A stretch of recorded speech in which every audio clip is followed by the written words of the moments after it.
Mahirə xanım, bu da sizin aşınızdır. Sizin şərəfinizdə pişirmişdik. Çox sağ olun. Bunu ancaq həqiqətən də Şəlalə xanım gəlir, Şəlalə xanım şərəfindən Cezi Akademiyada qonaqlıq verir. Sizə dərin təşəkkür. Ruzunuz daima bol olsun. Əziyyət çəkirsiniz, haqqınızı sizdə halal edilir. Təşəkkürlər. Çox əziyyət çəkirsiniz. Siz gözəl insansınız, gözəl xanımsınız. Həm insan kimi gözəl insansınız, həm işçi kimi gözəl işçisiniz. Hamının əziyyətini çəkirsiniz. Yəni biz də sizin bir əziyyətinizi çəkək. Bu şey. Ayça. Bunu çekeyim mi? Çok var. Onu çək, onlar yox. Yox, elə bu da onlar. Çəkin, İradə xanım. Ayça. Biri de gönder. 3 yere çekeriz ha. Aşı siz çekin sonra ben karar.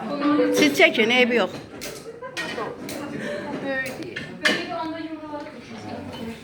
Bu aşkarası gedir də sizdə. Bəli, bəli. Azərbaycanın milli mətbəxindən olan çağırtma edir. Çok güzel, çığırtma en güzel.